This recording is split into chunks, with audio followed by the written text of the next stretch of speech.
Floor before my CEO arrives. Nora's voice cut through the morning silence like a whip.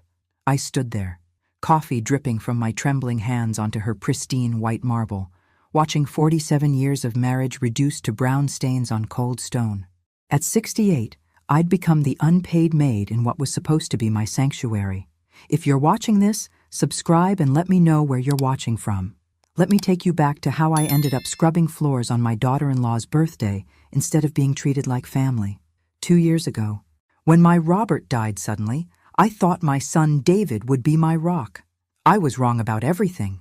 "Mom, you can't manage that big house alone," David had said, his concerned expression masking something I couldn't identify yet. "Nora and I have plenty of space. It'll be perfect." But I noticed how he avoided eye contact, fidgeting with his coffee cup like a guilty teenager. Perfect.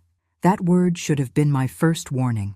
The house sale happened faster than I could process my grief. David handled everything while I was drowning in funeral arrangements and insurance paperwork. "Don't worry about the details. Mom, we'll take care of you." But care and control, I learned, are two very different things. The first month felt like an extended visit. Nora smiled when David was around, asked about my day, even cooked my favorite pot roast once.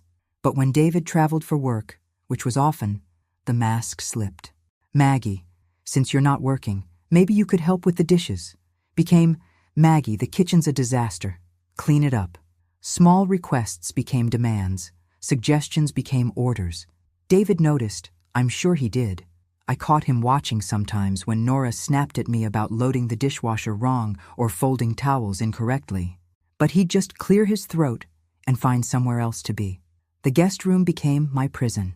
My beautiful china cabinet, the one Robert built for our 20th anniversary, somehow never found space in their perfectly designed home. My photos with Robert disappeared from common areas because they clashed with the aesthetic. I told myself it was temporary adjustment. Grief makes people behave strangely, I reasoned. David was busy with his promotion at the bank. Nora was stressed with her marketing company. I was the convenient scapegoat for their frustrations.